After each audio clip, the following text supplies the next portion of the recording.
Christians are called people of the book. But how should it function as authority for us? Especially when many contemporary issues are not directly addressed, or when a number of biblical principles are at work. How do we interpret Scripture given that the context of then and now are so different? And just what portions of Scripture or kinds of biblical text have relevance to modern ethical questions? These are the issues we immediately confront in applying the Bible to our day. First, the nature of biblical authority for Christian ethics. Most Christians throughout church history have appealed to the Bible in some manner in responding to moral dilemmas. Moreover, they have seen the Bible as central in the formation of Christian character in believers in the collective life of the church. But just how does the Bible function as authority? What is the essential nature of Scripture that gives it significance and relevance to ethical decisions and character? Some Christians see the Bible as a book of moral codes or an ethics textbook. They look to the Bible for specific direction in every specific situation. With this kind of perspective, we would not process the nature of ethical dilemma, nor look at the full range of biblical teaching, and then we certainly would not appeal to any other source as moral authority. The problem with this approach to authority is that the Bible is not primarily a book of moral codes, nor is it an ethics textbook. It contains a few codes and some ethical principles, but these do not make up a majority of the biblical material. Moreover, many of the ethical issues we face today are nowhere addressed in Scripture. Christians who employ this notion of biblical authority will find little information about the complex issues related to business, politics, medicine, environment, and law. Generally, this approach to the Bible tends to overlook the contextual nature of biblical teaching and the hermeneutical processing that always needs to take place in our use of the Bible for theology and ethics. Biblical authority ultimately rests not on the Bible's ability to move or instruct followers, but on its very nature as the Word of God. Richard Hayes argues that the Bible's perspective is privileged, not ours.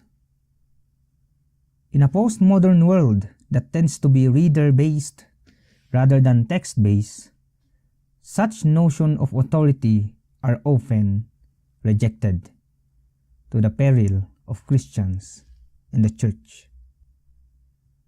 But the nature of Scripture is such that it has the ability to transcend the particular situations of the original hearers to provide truthful guidance for hearers in other circumstances.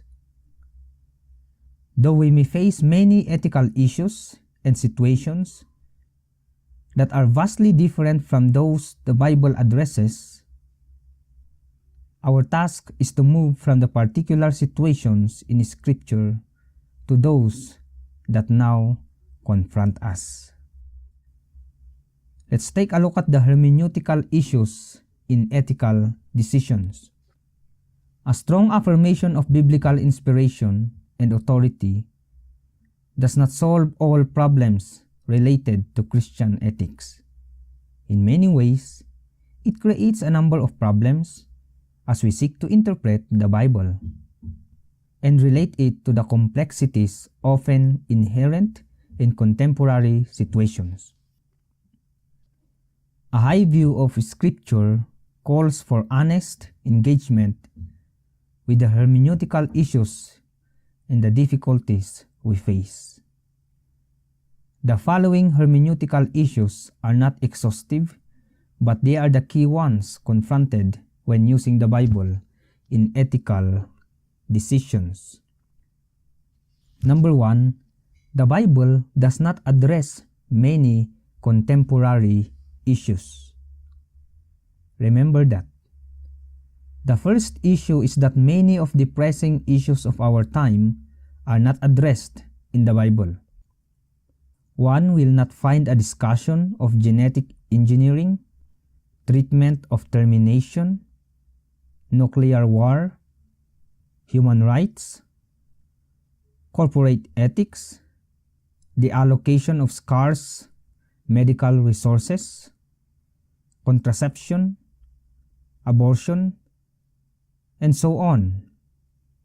As a result, one possible option is simply to ignore these issues, which of course a small number of Christians choose to do in their attempts to withdraw from society.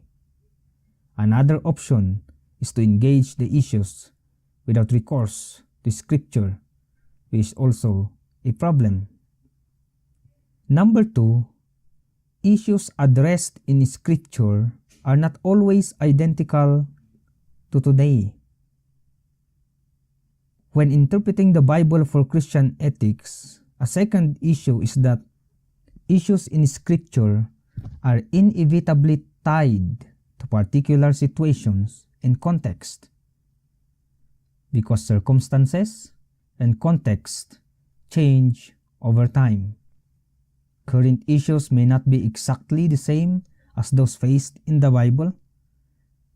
For example, you look at Exodus 22 verse 25, Leviticus 25 verse 35 to 38, Deuteronomy 23 verse 19.